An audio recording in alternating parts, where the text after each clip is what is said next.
प्रतीक आजा आजा। कैसे हो भाई? मस्त मुकेश भाई एकदम। आप कैसे हैं? भाई जिंदा है तेरी भाभी की राज में। प्रतीक चाय लोगे? हवा भी पिला दो। हाँ। अब पति है मेरा, उसे उसी के घर में आने से रोक तो नहीं सकती ना।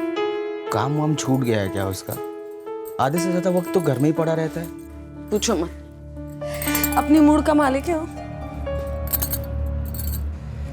एक काम करें, अगर हम लोग एक साथ एक ही घर में रहे तो? बढ़िया, लेकिन वो यहाँ चौरीपुर में नहीं हो सकता। मेरे पीठ पीछे तेरा इन दोनों के साथ भी चल रहा है, क्यों? बड़ा गुस्सा आ रहा? इतना हक तो मेरा पति भी नहीं जताता। हक है, इसीलिए हक जता रहा हूँ, समझी? और आज के बाद ये राहुल और राकेश जीजाजी यहाँ दिखने नहीं चाहिए। कभी नहीं मिलेगी तुमसे।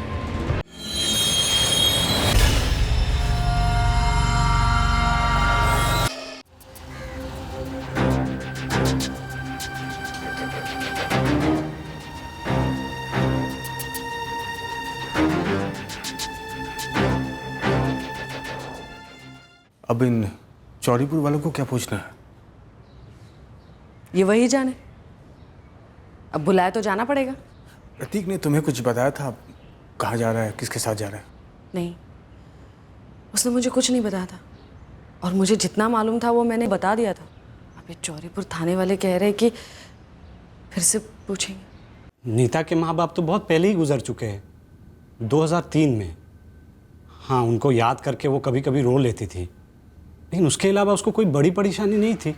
राकेश, तुमने अपनी स्टेटमेंट में कहा है कि नीता अक्सर भौरा तालाब के पास अकेले घूमने के लिए जाती थी, जहां वो एक दिन अचानक डूब के मर गई। जी हाँ साहब।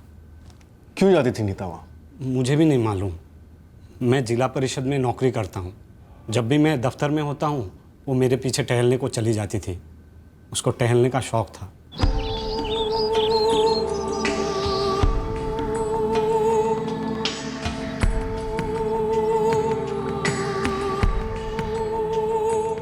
शनिचर हो या और कोई छुट्टी हो, वो मुझे भी घसीट के ले जाती थी वहाँ। तालाब उसको पसंद था साहब। और उस दिन आपकी पत्नी नीता 14 सितंबर 2012 को तालाब किनारे रोज की तरह ऐसे ही घूमने के लिए निकली थी। जी हाँ साहब। जब मैं शाम को घर लौटा तो दरवाजे पे ताला लगा हुआ था।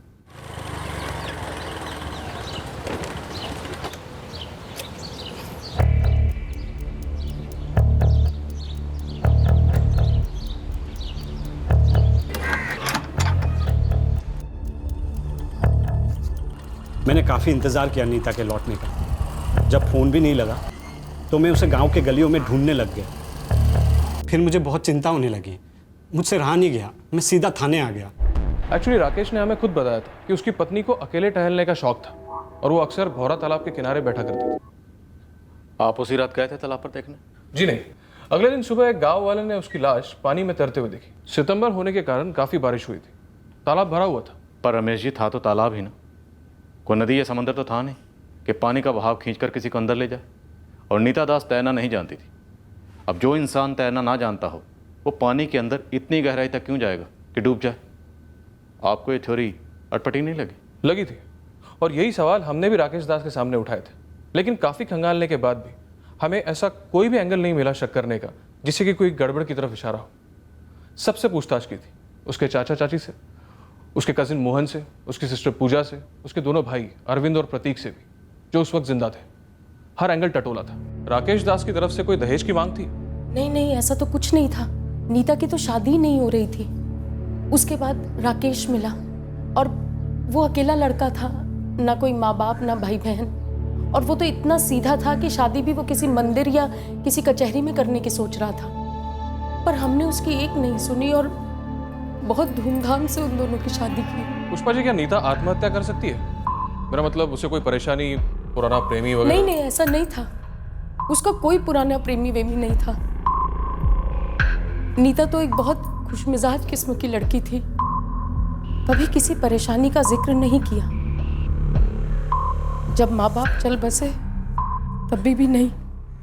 चित्रापुर में जितने लोग राकेश और नीता को जानते थे सबसे पूछा हमने, पर ना ही कोई राकेश की तरफ से दबाव सामने आया जो सुसाइड इंडिकेट करे। और ना ही कोई मर्डर का मोटिव मिला। मैंने दोबारा शादी इसलिए नहीं की क्योंकि नीता मेरे अंदर जिंदा है साहब, मेरी सांसों में, मेरी यादों में। मैं उसके अलावा किसी और के बारे में सोच भी नहीं सकता था। ऐसा प्यार था हम दोनों में, आज भी ऐसा। मोहन के क्रियाक्रम पर ना जाने की कोई खास वजह? नीता के जाने के बाद मैं ज़्यादा यहाँ वहाँ जाता नहीं हूँ, बस अपने आप में ही रहता हूँ। मुझसे पहले नीता को बहुत रिश्ते आए थे, लेकिन किसी से भी रिश्ता जमा नहीं। मेरा भी रिश्ता बहुत बाद में आया, जैसे किस्मत में हम दोनों का मिलना लिखा हुआ था, और अलग होना भी, वो भी इस तरह। नीता तैरना नहीं जानती थी? जी नहीं साहब। कभी तुम्हें शक नहीं हुआ कि शायद वो फिसली ना हो, उसे किसी ने धक्का दिया हो? लेकिन कौन कर सकता है ऐसा? वही जिसे नीता की मौत से फायदा होने वाला था, फिर अरविंद की मौत से, फिर प्रतीक की मौत से, और आखिर में मोहन की मौत से।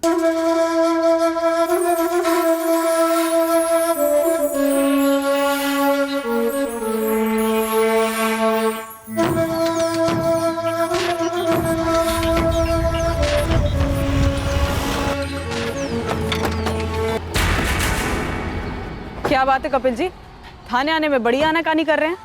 क्यों है मैडम जी, जब इस सब से हमारा कोई लेना देना ही नहीं है। नीता से लेकर मोहन, ये सभी जिस परिवार से जुड़े हुए थे उसी परिवार से आप भी हैं। इन चारों की मौत से इनके हिस्से की जायदाद किसको जाती? आपको? नहीं नहीं नहीं, आप ये गलत सोच रही हैं। चाचा जी ने सब में जायदाद बराबर से बांट दी थी, हमें इसमें से कुछ नहीं मिलता। और अरविंद और प्रतीक ने तो लगभग सारा पैसा पीने में ही उड़ा दिया था। गुस्सा था आपको कि सारी जायदाद सबको बराबर मिली, काबिलियत और ज़रूरत के हिसाब से नहीं।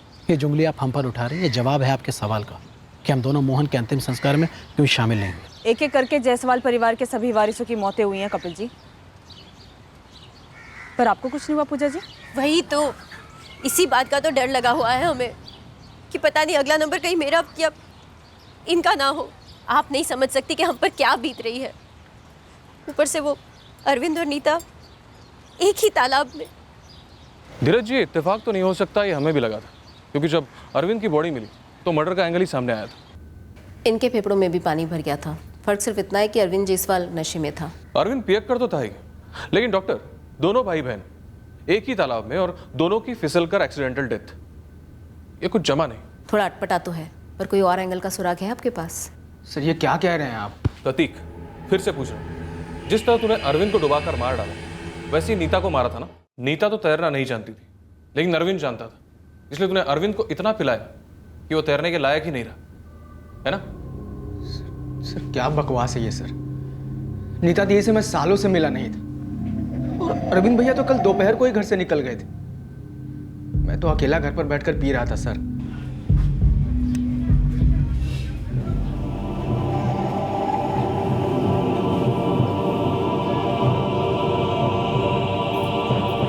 अरविंद अकेला ही आता है साहब अपना माल लेने को, कल भी आया था, पूरा खंबा लेके गया। और उसका छोटा भाई प्रतीक?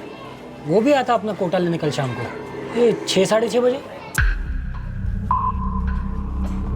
अब अपना तो धंधा है ना साहब, वो दारू बेचते थे दोनों को, लेकिन उनका वो चाचा है ना, सन्यासी चाचा नारायण जायसवाल, उन्होंने उन दोनों को बहुत समझाया, लेकिन कुत्ते की दुम कभी सीधी हुई है साहब। जायदाद को लेकर दोनों भाइयों में आपस में बैर था क्या? काहे की जायदाद साहब, पी पाके दोनों ने सब कुछ खत्म कर दिया है।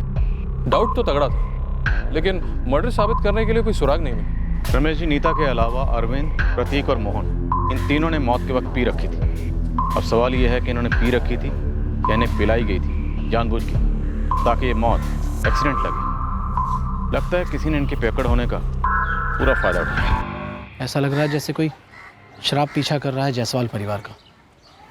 आप ही सोचिए ना, प्रतीक चौरीपुर से पाठक नगर चला गया, लेकिन फिर भी मौत ने उसका पीछा नहीं छोड़ा। और जब प्रतीक की मौत की खबर आई तो हमारे हाथ पैर ठंडे पड़ गए। और फिर मोहन। प्रतीक पाठक नगर शिफ्ट हो गया उस मुकेश और कामिनी के साथ। क्यों? ये तो हमें नहीं मालूम मैडम जी। वैसे भी वो अरविंद की संगति में प्रतीक सारा दिन शराब के नशे में ही डूबा रहता था। प्रतीक किसके साथ पीता था? अकेले ही पीता था सर। क्यों जी?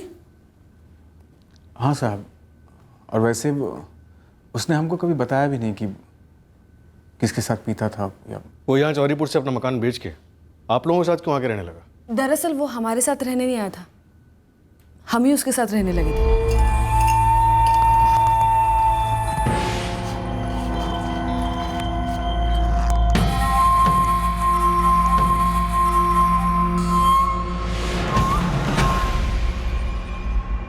अरे इतना क्या सोचना, बेकार में यहाँ पर किराया दे रहे हैं और वहाँ मेरा इतना बड़ा घर है, तो रहने वाला मैं अकेला।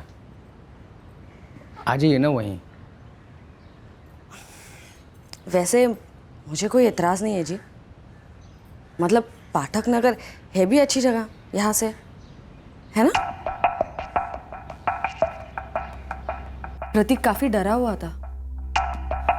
उसकी नीता दीदी और अरविंद भैया की मौत के बाद वो अकेले नहीं रहना चाहता था, चौरीपुर ही छोड़ना चाहता था। और आपसे क्या छुपाना साहब, हमारी हालत काफ़ी खस्ता चल रही थी। पढ़े लिखे नहीं हैं हम साहब, जैसे तैसे करके मजदूरी करके पेट पाल रहे थे हम। हमको लगा कि किराया बचेगा, ऊपर से पाठक नगर में बड़ी बड़ी फैक्ट्रियाँ भी आने लगी थी। प्रतीक अब जब नहीं रहा तो वहाँ का किराया कौन देगा? चौरीपुर से तो ज़्यादा ही होगा। प्रतीक का सुन ही पड़ गए हैं हम मैडम। पता नहीं आगे क्या होगा, छोड़कर वापस शायद चौरीपुर ही लौटना पड़े हमें। तुम प्रतीक की बुआ के लड़के हो ना? जी साहब। तो मोहन की बुआ के लड़के हुए? जी सर। करीब का रिश्ता है, फिर भी ना तुम मोहन को कंधा देने आए और ना ही उसकी माँ पुष्पा का शोक बांटने आए। क्यों?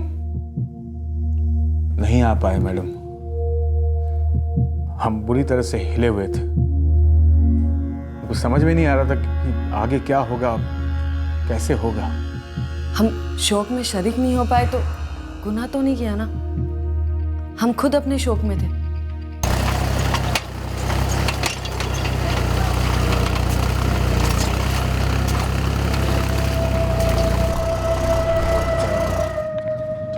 सलाम साहब। प्रतीक ने अपनी बाकी सारी ज़मीन शराब में गंवा दी, बस एक टुकड़ा बचा है। 20,000 आ जाते थे इससे महीने के। जो अब या कपिल और पूजा को जाएंगे या फिर राकेश दास को, नीता के पति को। जी साहब, अरविंद और प्रतीक को मारकर ये खेत पूजा और कपिल के हो सकते हैं, लेकिन नीता को मारकर इन्हें क्या मिला? सब कुछ तो राकेश दास को गया, और मोहन के बाद उसका हिस्सा उसके माँ पुष्पा को जाएगा। 27 जुलाई को जिस फर्जी नंबर से मोहन को विवेक मिश्रा के नाम से फोन आया था, उस वेंडर को ट्रेस किया, खूब कूटा पर कुछ निकला नहीं। प्रॉपर्टी का भी कोई एंगल बन नहीं रहा सर। अरविंद और प्रतीक पहले सब कुछ पी चुके थे, और नीता का जो कुछ भी था वो राकेश को गया। अब शायद राकेश को हटाने का प्लान बन रहा। सर, राकेश के बाद सारी प्रॉपर्टी पूजा और कपिल को जाएगी, और अब पूजा और कपिल को भी रास्ते से हटाने का प्लान बन सकता है सर। मोहन की प्रॉपर्टी पुष्पा जी को जाएगी, शायद अगला टारगेट वही हो। 4 मौतें हो चुकी हैं और पूरी पॉसिबिलिटी है कि चारों मर्डर्स हैं। पहले 2 वाक़यात के बाद ही गहराई में जाने की ज़रूरत थी। खैर, हम एक और मौत अफोर्ड नहीं कर सकते। दिनेश, तुम्हें ये प्रॉपर्टी वाला एंगल सही नहीं लगता? सर, जो ग्राउंड रियलिटी है उससे तो नहीं लगता। तो जो भी ग्राउंड रियलिटी है उसे टटोलो, क्योंकि मेरा इंट्यूशन कहता है कि किसी ने ज़िंदगी और मौत के बीच का खेल शुरू किया है, और यह खेल बीच में ही रुका है। पर यह खेल कातिल नहीं जीत सकता, क्योंकि इस खेल को हमें जीतना है।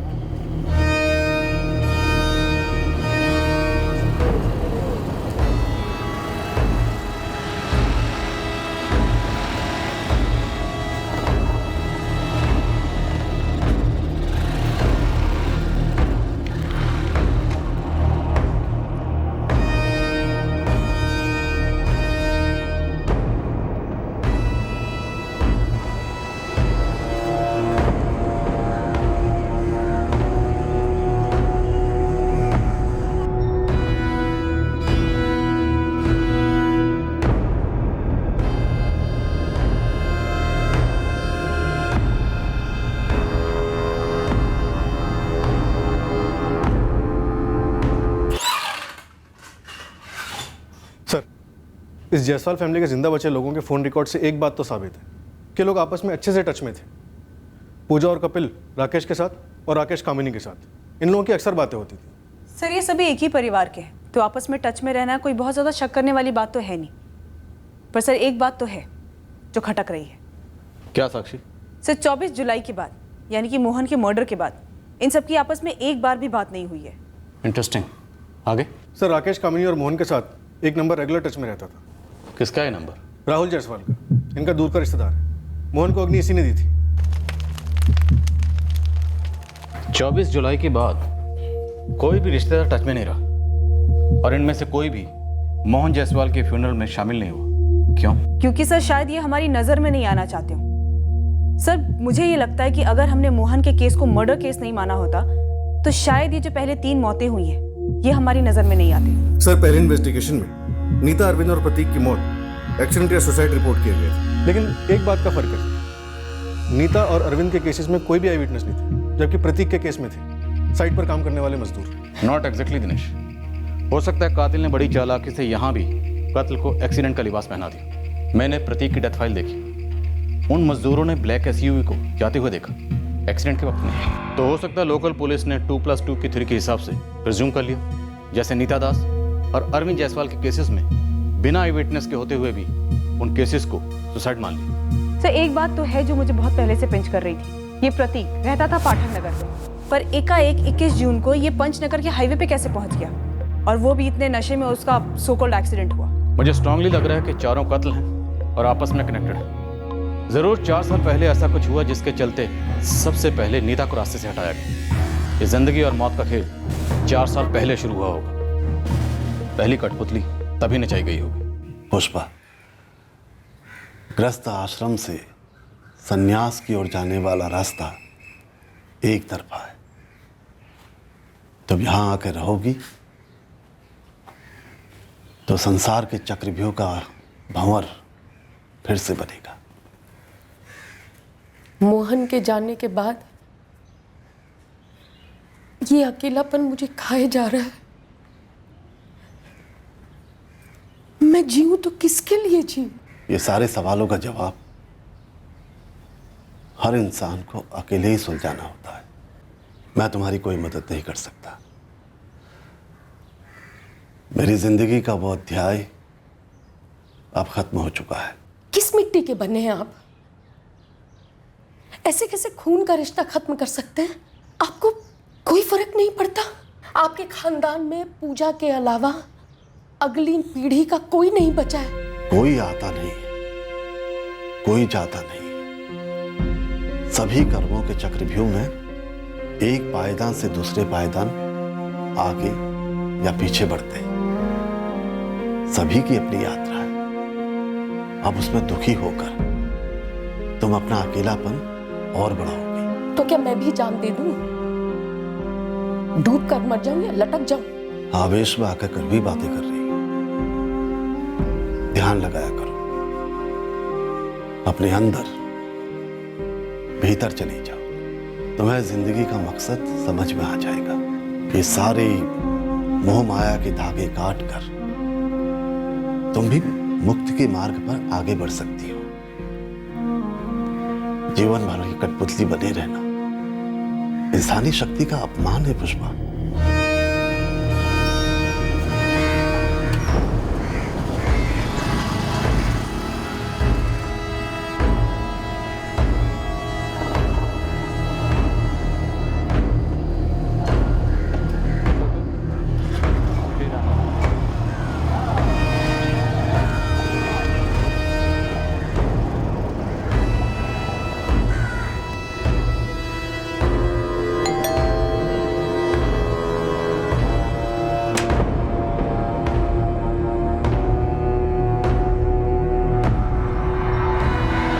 वही तो सर, ये राहुल जायसवाल है तो मुकेश जायसवाल का रिश्तेदार, लेकिन बंदा इंतजार में रहता है कि कब मुकेश काम पर निकले और ये बंदा उसके घर के अंदर दाखिल हो जाए। पर ये मुकेश की पत्नी कामिनी तब घर पे रहती है। वही तो सर, वही तो।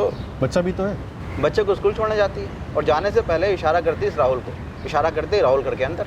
कई बार तो घंटों बाहर फील्डिंग करता रहता है।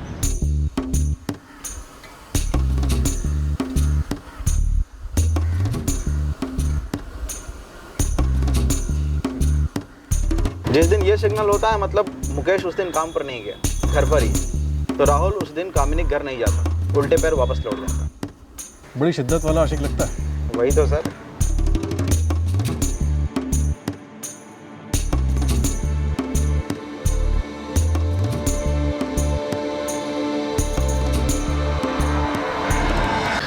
आशिकी है तो जरूरी नहीं कि हमारे 4 मर्डर केस से उसका कोई लेना देना हो। या फिर तेरे पास हुक्म का कोई इक्का है? फिलहाल तो नहीं है सर, लेकिन एक तुक्का मारो। कहाँ में थे? जल्दी बोल। सर ये प्रतीक जायसवाल पाठक नगर में एक बड़ा घर लेता है और चुन चुन कर मुकेश जायसवाल और कामिनी जायसवाल के साथ ही रहता है। ऐसा इनके बीच में क्या रिश्ता था? सर ये राहुल जायसवाल ही तो है जिसने हमें विकास प्रसाद की लीड दी थी, मोहन के जिगरी दोस्त की। और इसे हमने स्कैनर पर लिया ही नहीं। दे रहा है दुरुस्त है। घसीटा जरा इसे, देखते हैं कहीं हमारे 4 मर्डर केसेस का सिंगल विंडो क्लियरेंस तो नहीं।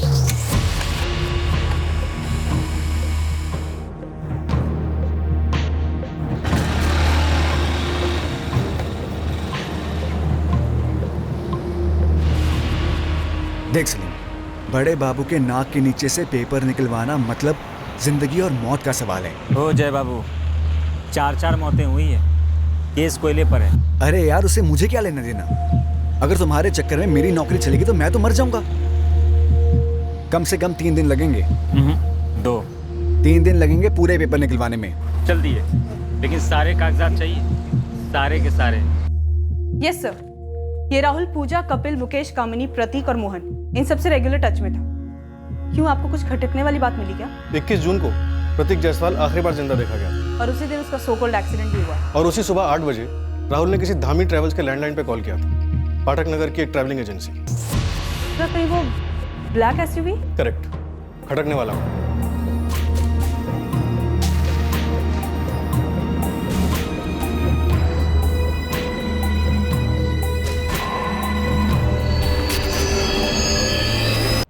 तो तू दोस्त है राहुल जायसवाल का, सुरेश धामी? जी हाँ। 21 जून को ये ब्लैक एसयूवी राहुल जायसवाल ने बुक की थी? जी। प्रदीप जी, ये गाड़ी शायद आपके राडार से छूट गई। जी, लगता तो ऐसा ही है। सर बात क्या है? सर मेरी गाड़ी कहीं गलत काम में इस्तेमाल तो नहीं हुई ना? हुई है, और क्यों हुई है और कैसे हुई है ये तेरा दोस्त बताएगा हमें, राहुल जायसवाल। इस राहुल जायसवाल और कामिनी जायसवाल दोनों को उठा लो, पता करते हैं कि कठपुतलियाँ क्यों नचाई गई और धागे किसके हाथ में थे। राहुल, ए राहुल। आया माँ। 21 जून को ब्लैक एसयूवी में तुम्हारे साथ और कौन कौन था? Black SUV? क्या सर, ये क्या बोल रहे हैं आप? पंचनगर के पास जब तुम लोगों ने प्रतीक की लाश फेंकी तब तुम्हारे साथ और कौन कौन था?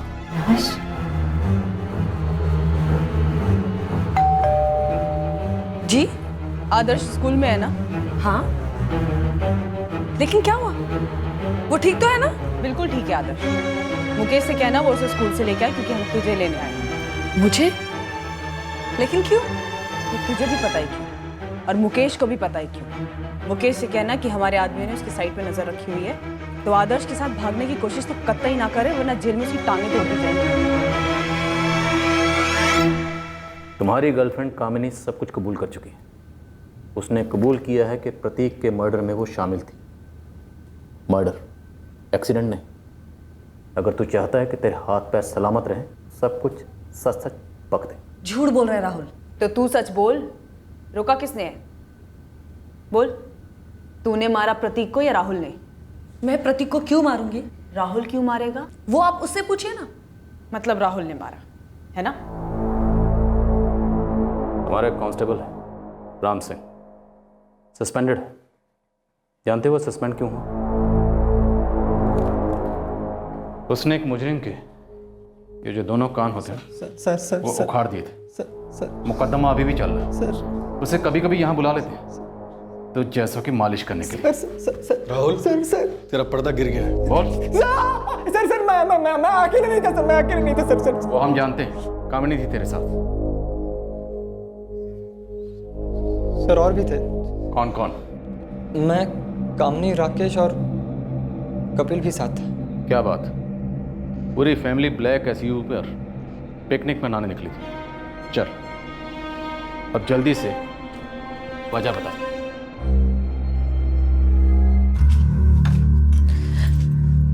थोड़ा संभल के, वो घर पर है। अरे प्रतीक, आजा आजा। कैसे हो भाई?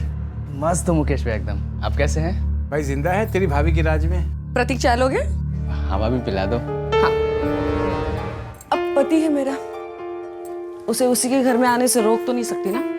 काम वाम छूट गया है क्या उसका? आधे से ज्यादा वक्त तो घर में ही पड़ा रहता है।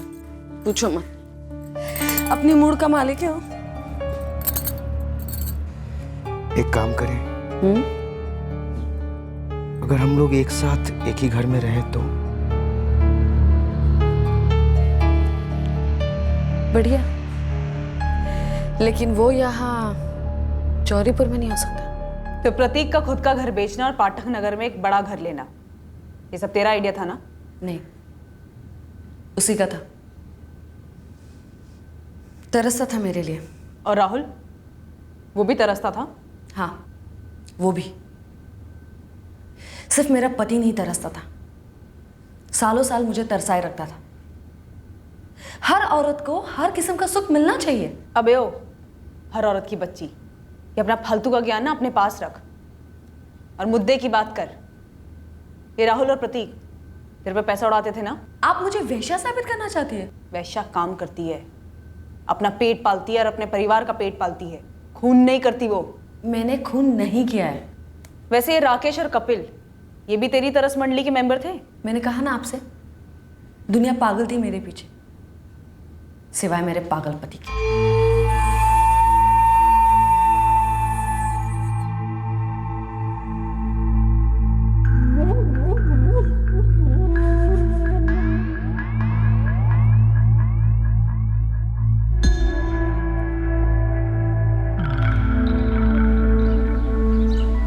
क्या हुआ? मुकेश घर पर होगा या फिर कामनी इस बेड़े प्रतीक के साथ होगा। ये प्रतीक ना कुछ ज़्यादा ही मुंह मार रहा है। हाँ यार, जब जाओ साला वहीं बैठा रहता है। ऐसा एक बार भी नहीं हुआ जब हम लोग वहाँ गए हों तो भाई साहब उठकर दूसरे कमरे में चले जाएं या घर से बाहर चले जाएं। यार अपना अच्छा चल रहा था यार, मिल बांट के। ये बेवड़ा प्रतीक कहाँ से आ गया है? बावला हो गया कामिनी के पीछे। शादी वादी करना चाहता है क्या? अब मुझे क्या मालूम, मैं तो उससे कुछ बोल भी नहीं सकता। मेरा दूर का रिश्तेदार जो है, और तुम्हारा तो साला है ना। मेरे पीठ पीछे तेरा इन दोनों के साथ भी चल रहा है, क्यों? बड़ा गुस्सा आ रहा? इतना हक तो मेरा पति भी नहीं जता था। हक है, इसीलिए हक जता रहा हूँ, समझी? और आज के बाद ये राहुल और राकेश जीजाजी यहाँ दिखने नहीं चाहिए, कभी नहीं मिलेगी तुमसे। हक वही जता सकता है जिसके जेब में पैसा हो, और जिसके जेब से पैसा आसानी से निकले। लेकिन प्रतीक तो दिन भर दिन कंगाल हुए जा रहा था। तो तूने राहुल और राकेश के साथ मिलकर प्रतीक का मर्डर प्लान किया, और इन सब में कपिल कहाँ से आया? वो भी शामिल था इसमें? नहीं, मैं कपिल के साथ नहीं सोती थी, उसे राकेश साथ लाया था।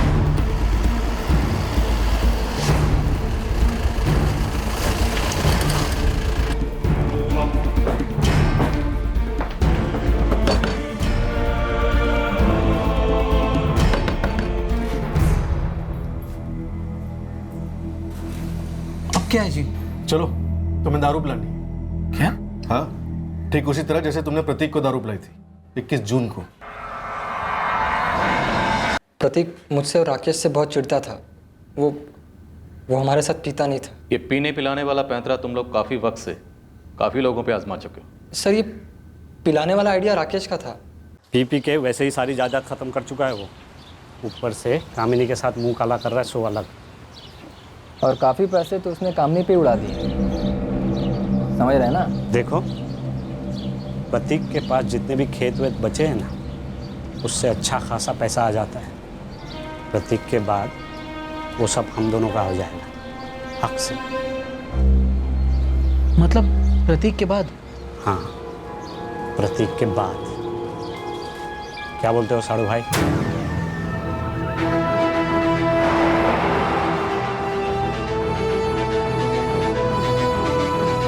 गाड़ी मैंने किराए पर ली थी और प्रतीक से मिलने कपिल गया था।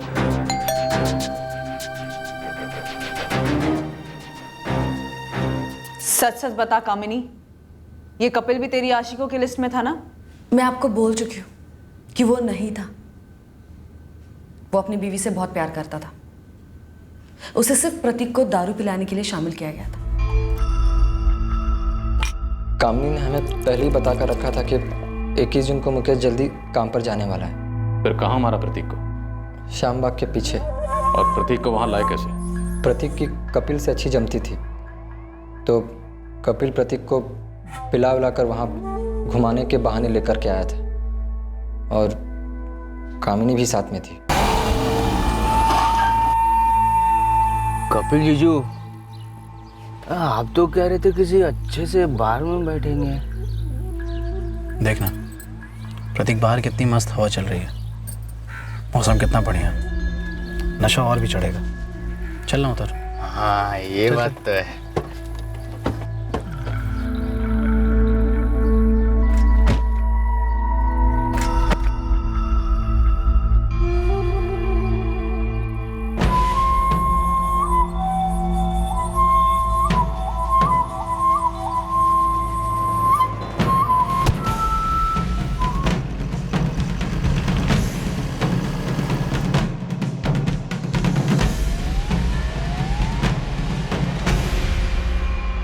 मोहन जायसवाल, उसे क्यों मारा? वो भी शामिल था इस सब में? सर जी कसम खाते हो, मोहन को कौन मारा, कैसे मारा, क्यों मारा, हमें कुछ भी नहीं पता साहब। तुझे भी नहीं पता राकेश? सच बोल रहा हूँ साहब, मुझे भी नहीं पता। अशोक, वो नई वाली लाल मिर्च मंगवाई थी ना, वो लेकर आओ। मोहन को मार के मेरा कोई फायदा नहीं होता साहब।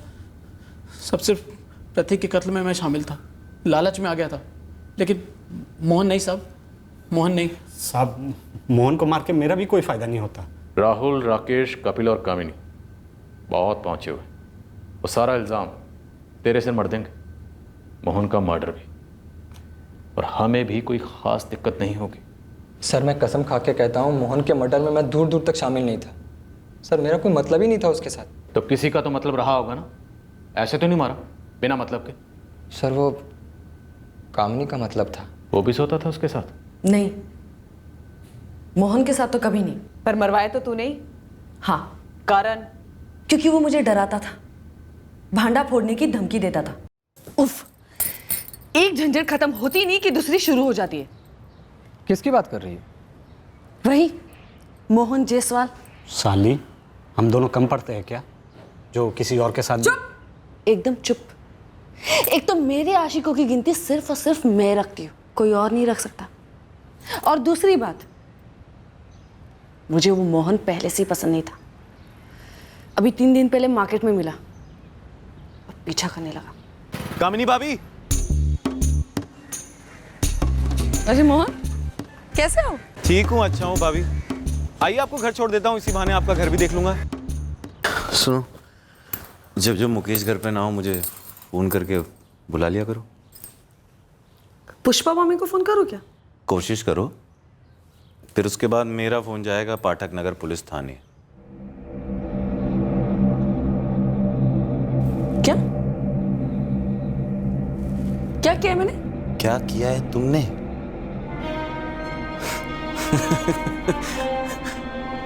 सब कुछ तुमने ही किया है।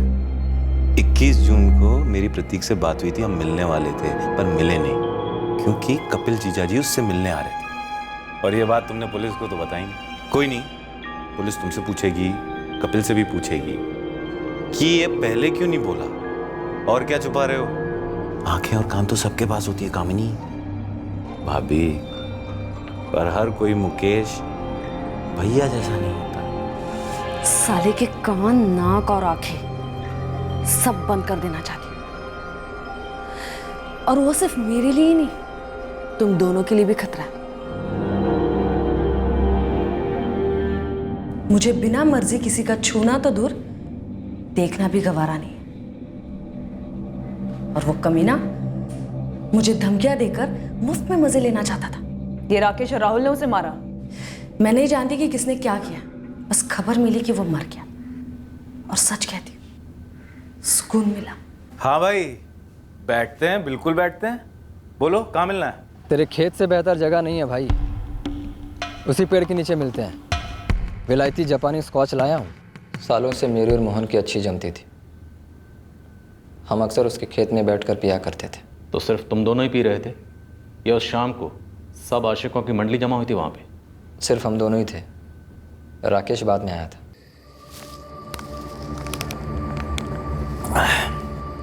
कमाल की चढ़ी है बे, ये कहाँ से लाए जापानी दारू?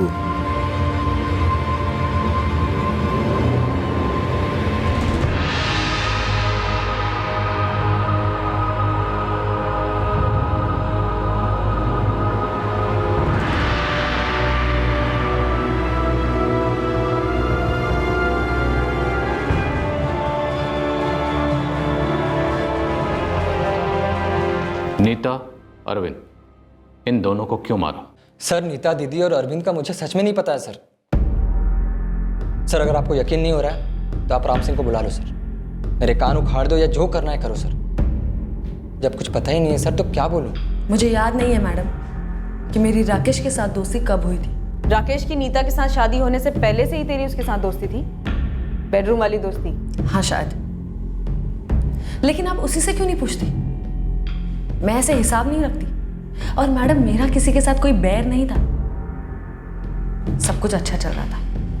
मैं अपनी खुशी चाहती थी और सामने वाले को खुश कर देती थी। इन सब ने अपने आप में जाल बनाया और सबके सब फंस गए और मुझे भी फंसा दिया। 900 चूहे खाकर बिल्ली हज को चली। क्यों? सर जी, नीता और अरविंद के बारे में मुझे कुछ भी नहीं पता। सर जी, प्रतीक और मोहन के कत्ल में मैं शामिल था, ये मैं कबूल करता हूँ। लेकिन नीता और अरविंद के कत्ल को मेरे सर पे क्यों डाल रहे हो साहब, जबरदस्ती? राकेश दास, जबरदस्ती तो हमने भी शुरू भी नहीं की है, हालांकि बहुत पहले करनी चाहिए थी। लेकिन एक बात तो तालाब के पानी से भी ज़्यादा साफ है कि पहले तुम्हारी पत्नी नीता और उसके 2 साल के बाद उसका भाई अरविंद दोनों तालाब के पानी में डूबे नहीं थे, बल्कि डुबोए गए थे। अब शक की कोई गुंजाइश नहीं कि नीता और अरविंद का कत्ल हुआ। सर, वैसे तो हम सबको तोड़ रहे हैं, लेकिन मुझे पूरा शक है कि इन सारे मर्डर्स के पीछे नीता के पति राकेश दास का ही हाथ है। सर, वैसे प्रतीक और मोहन को पिला करके इस मर्डर को सुसाइड और एक्सीडेंट का रूप देने का आइडिया इसी राकेश का ही था। तब तो 100% नीता और अरविंद के साथ यही हुआ। चौरीपुर से पाठक नगर तक मेरे नाक के नीचे ये सब चल रहा था। मुझे पता कैसे नहीं चला? ऐसा कैसे हुआ, इसकी खोज तो तुम्हें अपने अंदर झांक कर करनी होगी मुकेश। पर हुआ तो है। इंसान जब सच का सामना नहीं करना चाहता, आभास होते हुए भी आंख मिलाना नहीं चाहता, तो अक्सर वो सच के साई से भी दूर रहता है। मुकेश, तुम पिछले सालों के एक एक दिन को ध्यान से याद करो। कितनी बार सच ने तुम्हें दस्तक दी होगी और कितनी बार तुमने सुन के भी अनसुना कर दिया होगा।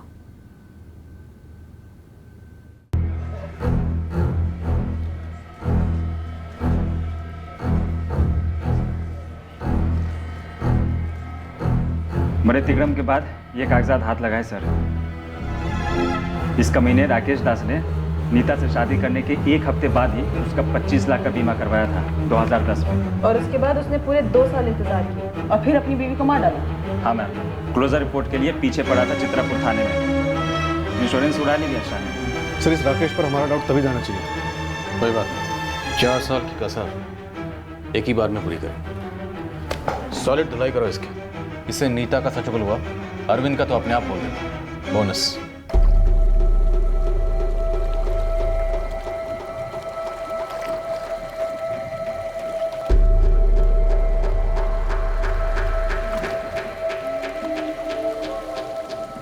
मेरे सर पर बहुत कर्ज था, इसलिए बीमा के पैसे के चलते मैंने नीता से शादी कर ली। तो तुमने नीता को मारने का प्लान उससे शादी करने से पहले ही बना लिया था? जी हाँ। और कामनी के साथ तेरा रिश्ता शादी से पहले से था? हाँ। तो कामिनी भी इस बीमा के पैसों के लिए किए गए मर्डर में शामिल थी? नहीं, इन सब में वो लोग कोई भी शामिल नहीं थे। वो तो उस दिन वो तालाब पर थी और मुझे मौका मिल गया। और नीता का भाई अरविंद? अरविंद को पता चल गया था कि मुझे बीमा के पैसे मिल चुके। वो मुझे ब्लैकमेल करने लग गया। मैंने उसको पैसे दिए थे, लेकिन उसको 50% चाहिए था, इसीलिए मैंने उसका भी। तूने उसे भी मार डाला? हाँ, मार डाला उसको भी। उस दिन भी तालाब किनारे कोई नहीं था।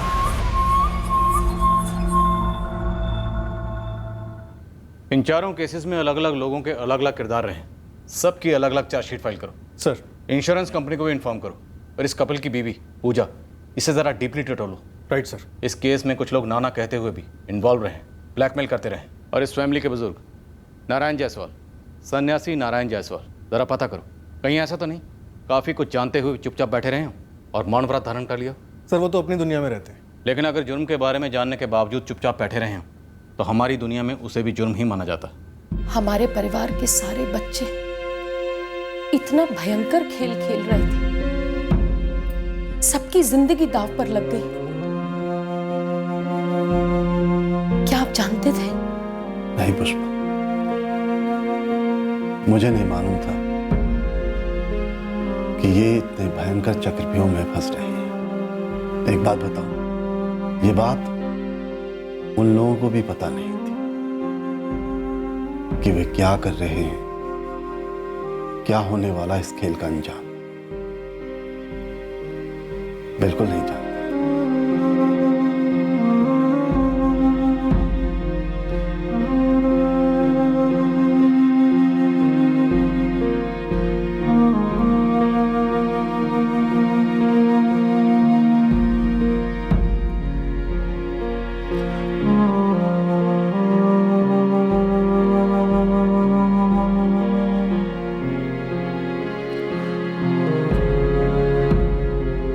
किसी की जान ले लेना किसी भी सूरत में कोई खेल नहीं है, और जुर्म करने के बाद इस उम्मीद में बैठे रहना कि कभी पकड़े नहीं जाएंगे खेल नहीं, बेवकूफ़ी है। इंसान का बनाया कानून इंसानियत और कुदरत के नियमों से ही प्रेरित है।